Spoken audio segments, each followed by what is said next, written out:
Dili okay ra. Hi guys, welcome to my YouTube channel, Inday Chen. Okay? And My my pamanskin and my sisters here. So, today's our lesson is, ano na lang, Tagalog na lang po guys, sabi, galiso na dito ko. Basahan niyo. Saan ang mga gano'n? Anong gagawin natin ganyan? Hindi kasi ito, explain namin guys, kasi lahat kami know-how, wala kami kalaman so ngayon. So sa tagal-tagal namin kakalaga sa mama namin, unti-unti namin na-realize na kailangan namin pala tumulong kasi para makasave tayo. Kasi ang mahal lang ng caregiver, ang mahal nga ng mga nursing. So ngayon, basic lang to ha, hindi talaga to as in, pero mas safe naman to gagawin namin kasi meron na kaming caregiver nagturo sa amin. So dito na nalaman na dito pala ka hirap ang buhay ng caregiver. Okay? Let's start yan. What's our first ano yan? Iposa. Di lang kira mo, putol na ka. Putol na putlon. Mag-injili ka karon no or mag dili pa ang first ninyong himuon mo na among ano caregiver ha, siya ang among trainer. Oh, dili po trainer ay ginagmay lang tulo-tulo lang ginagmay. Ang sa una buhaton. Ang- Ano gagawin Tagalog na ang gagawin nila ngayon is schedule ng nebulize ang mama ko. Nebulize niyo. Inubo-ubo. Nebulize kasi ang case pala ng mama namin is chronic kidney disease with chronic diabetes also. Ito talaga guys, Oh. pwede nyo gamitin yung sa bata. Ngayon dahil naghihintay kami ng schedule for dialysis, yung water, mayroon ng water ang baga niya. So to help nga ma-relieve gamay, konti yung nararamdaman niya, kailangan naming i-nebulize. Yes, ito is hiniram lang namin to yung sa pamangkin namin. Kasi usually, pag nasa hospital ka, pwede ka manghiram sa kanila. Usually, ang iba nagpaparenta. Or nasa public hospital ka, free lang yon. So, sa public na kayo tumakbo, okay? So, ngayon, mayroon kaming sariling nebulizer. Yun. So, lahat nag-provide kami ng sarili niya gamit. Unti-unti kami bumibili. Kasi ang hirap talaga walang gamit, okay? Lalo na Let's pag start sa home base na ang pag-aalaga namin sa Ayun, pakita ko nung kanila ang reward. oh, sige. This is how, gloves ko rin gloves. Ipakita mo yung ilalagay mo dyan. Lagi. Maingat ko. Wait, gloves, please, saan? Hindi ko alam. Hindi pala ako delivery dito. Wait, saan yung gloves? Ambulance. Ito ha, ito isang lesson din to. Before you start sa gagawin mo, you have to prepare. Oh, ito to. I-prepare gid nimo tanan ang ninyo lahat ang gloves, Okay, dapat ang mga Di okay lang. Ayun na siya.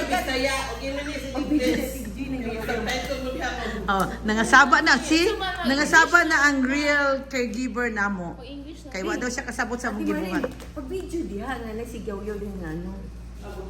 So, Okay, makita na nga nag-gaminisip pala. O, para ani, ang gloves. dapat prepare nasa- gid ninyo hoy. Di lang na Sa tabi, di ba? Ayun po. before Ayaw. para infectious control, you have to wash your hands. Mag-mask kayo. Wear mask. Mask. Oh, di ba nakalimutan natin ang mask? Akin to.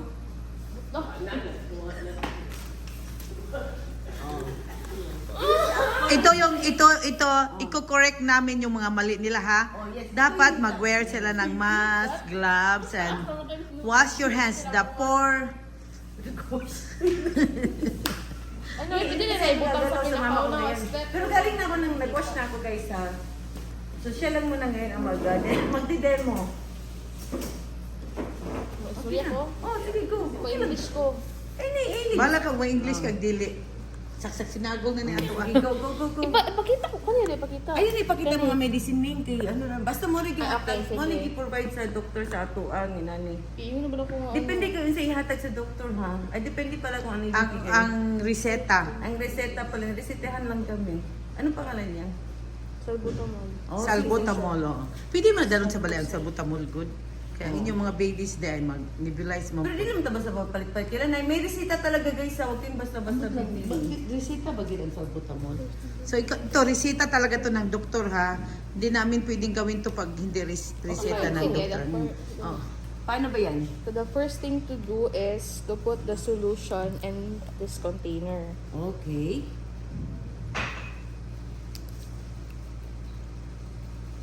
Ito ha, tipid tips lang tong ginagawa namin kasi hindi na namin kayang tumira sa ospital. So lahat ng gagawin namin is home base na to. Nalak to yan? Nalak to. Always ask the patient. Ma, kahit hindi na siya nakakarinig, kinakausap pa rin namin siya. Na Okay? anong gagawin sa kanya, ha? Kahit na Alzheimer na siya, go pa rin, the same pa rin. Okay, like this. Tanungin nyo kung Kasi nagagalit na siya minsan. Ganun, gumagano yung mata niya. Mata na lang sa niya, ganun. No? Ma, magano sa amin, ma, magpahangin. O, ano, sana, nebulize para makuha mo Magpausok pala, magpausok. Oh, kabalo ka sa pag-power on. Hala. Ayun. muna ni siya. Ito na yon. Let's wait for a few minutes. Ganito lang yan, ha? Tapos, babalik na lang kami. How many minutes to yan? Usually. Basta hanggang maubos. Paano malaman pa maubos na? Pag wala ng solution na nakala...